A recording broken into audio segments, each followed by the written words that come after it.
Welcome back to Variant Quran. I'm Daniel Brubaker. Today I'm going to answer a few of your questions and give you an update of where we stand with things.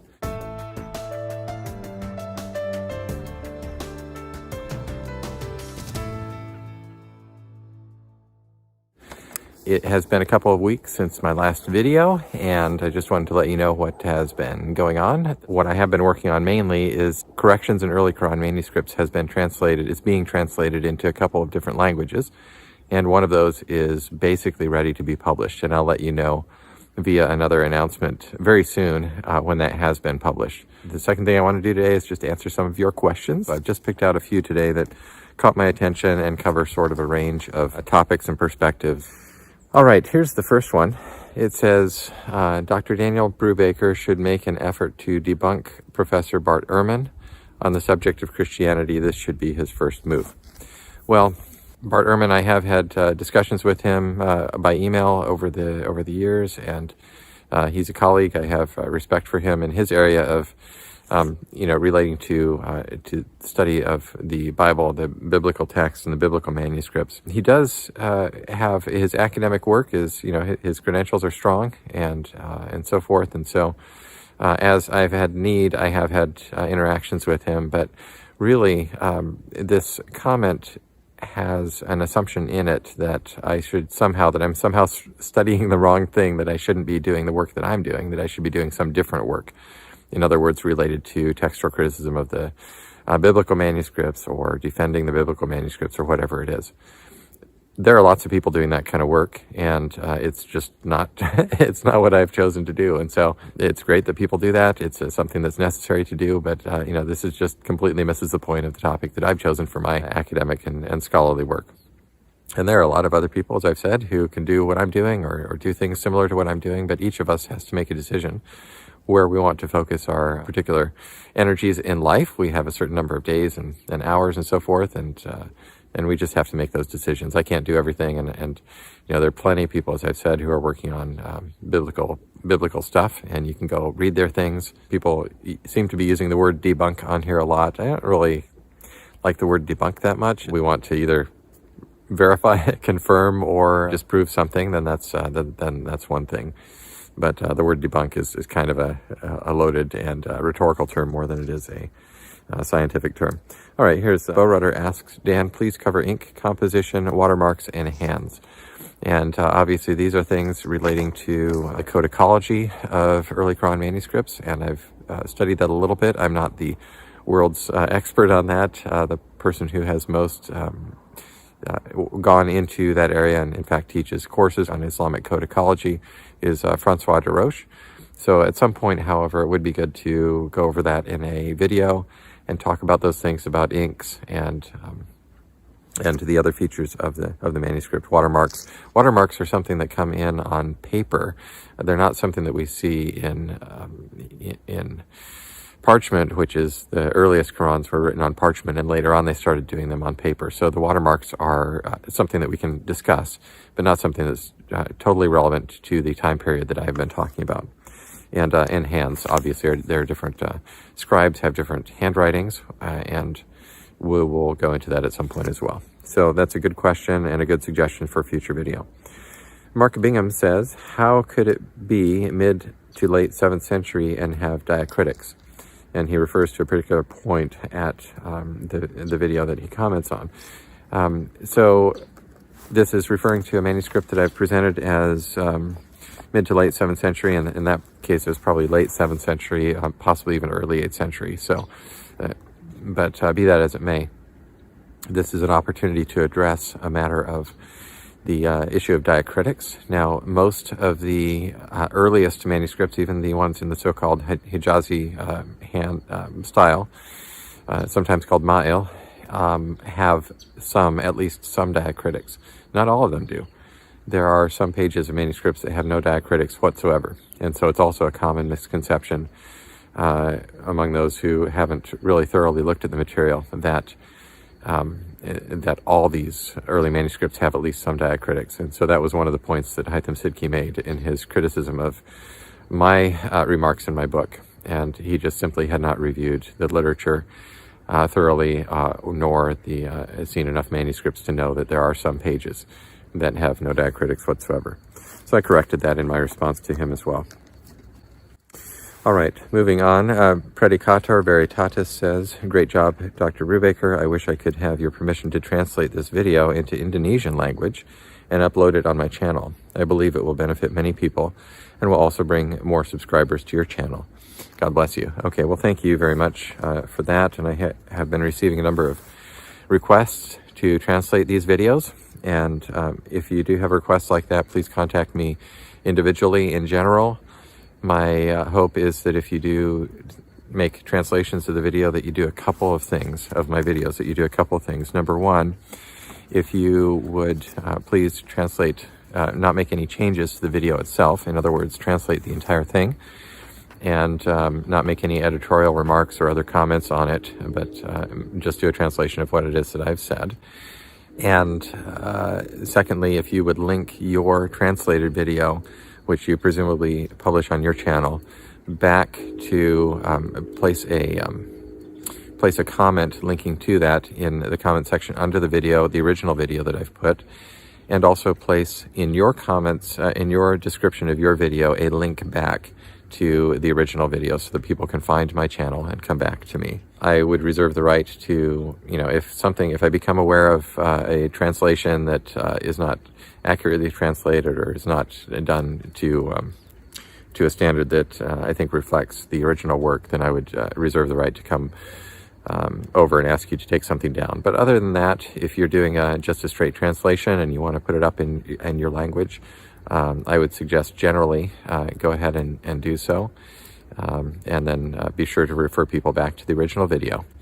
All right, here's another one. It's from Ahmad Abbas, who says, what are you trying to prove? That scribes made errors or changes? All the examples you mentioned in this video don't have any impact on the meaning of any of the relevant verses whatsoever. So they would most probably be scribal errors corrected by others who revised their writing. Compare this to the introduction of the entire story of the women caught in adultery of the Gospel of John.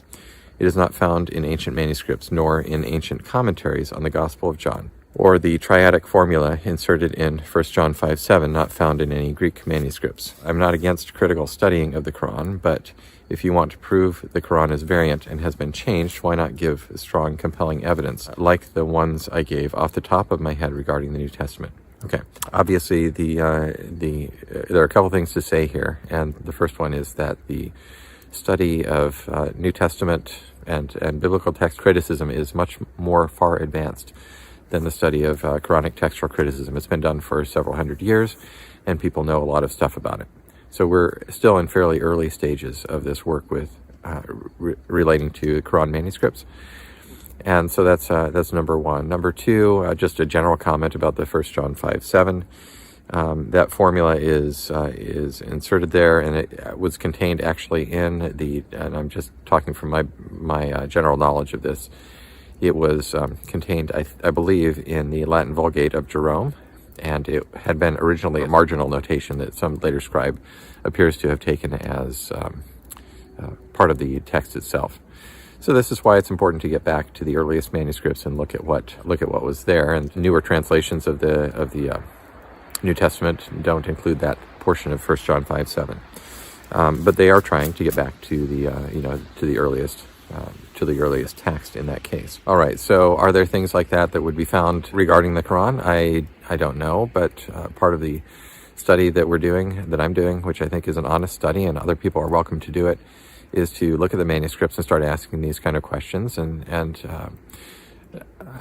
for me, it's not the same thing as looking at the text of the Bible, obviously, because I'm a Christian. I believe the Bible to be inspired of God, and if I believe that about the Quran, I would not be a Christian. I would be a Muslim. So it's a different thing. And so I'm not that personally invested and concerned about really getting to the earliest text or determining, for devotional reasons to determine what is the earliest text. But from a more academic perspective, and, obviously there are questions of truth and things that come around that. But from the scholarly and academic perspective, what I'm interested in doing is just looking at this period of history of the development of the text of the Quran, or of the faithfulness to the text of the Quran or whatever it is, and to determine what was the tradition of the transmission in its written form, and how did that transmission relate to, for example, the orality that was present, and so forth. And so these are natural questions, and I think it's fair to ask them. What am I trying to prove? Going back to the beginning of his comment there, I'm not really trying to prove anything. I'm trying to study something. And so I think it's really important. A lot of people seem to be saying, I'm trying to do something or show something or whatever. Yeah, I'm trying to show you what I've been doing. And obviously there is a curiosity behind this that is connected to deeper issues. But I'm not trying to prove something. I'm trying to study something and allow you into my world as I study it and share it with you. All right, have a couple more here. This one is from Ehrman Hidayat. It says, myself as Muslim, when looking a teacher to teach Quran, the qualification should be, number 1, able to speak, write, knows grammar, Arabic. Number 2, have memorized at least half of Quran. Number 3, memorize some of the Hadith, especially regarding revelation and compilation of Quran. If they don't qualify on that condition, for me, it's just the same like me. They're only student and cannot rely on them because they are not capable enough, no matter what their title is, doctor, professor, or else's. Okay, well, and these are, this is a fair statement and a comment, and I understand that if you were looking for a teacher to teach the Quran, which is not what I'm doing, you would be looking for these sort of things. Obviously, you're looking for different things in a person who is going to be a teacher of the Quran, a teacher of a holy text. I'm not. You'd probably presumably also be looking for somebody who is a Muslim to do something like that. And I am not a Muslim. I'm not a native Arabic speaker.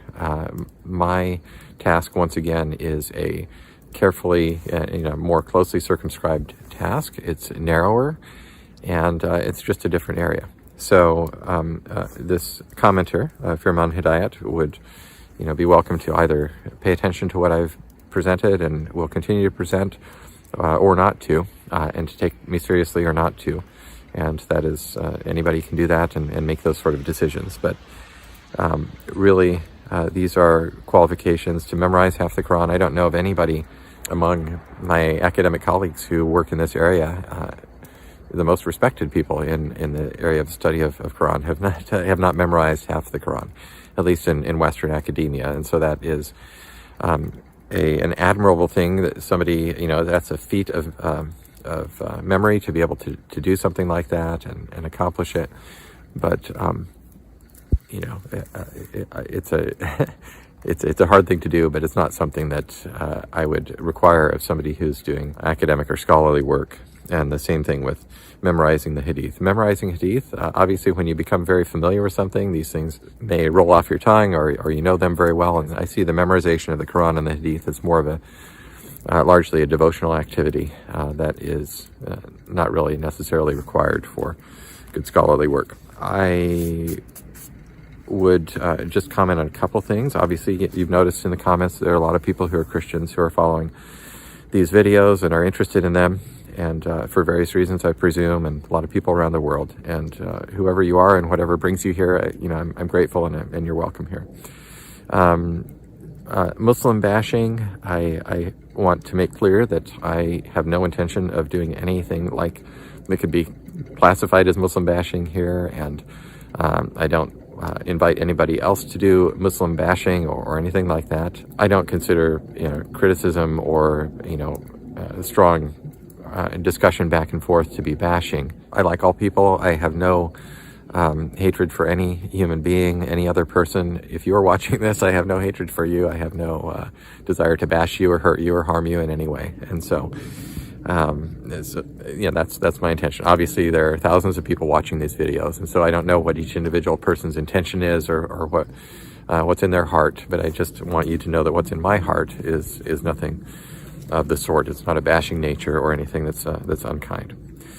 All right, let's move on to the last one here, and I'll just conclude with this. N, the screen name N says, "You're doing an amazing work for the sake of academia. I salute your professional and honest disposition, and I hope you keep that paramount. As an Arabic speaker and a Muslim, I find this work fascinating. While I do understand why some fellow Muslims find this sensitive, I think it is important to hear what you find and what you have to say. You said it, sir. We are all humans, and we all do make mistakes. We all do mistakes, and so did the early scribes. All right, so that's, I think, a good place to conclude this, and those are, good remarks. I am glad for Muslims and everybody else who is following this channel. I'm getting buried in snow out here, so I will wrap this up here and just let you know that more videos are coming. I have one more that's recorded. That's another page from BL 2165.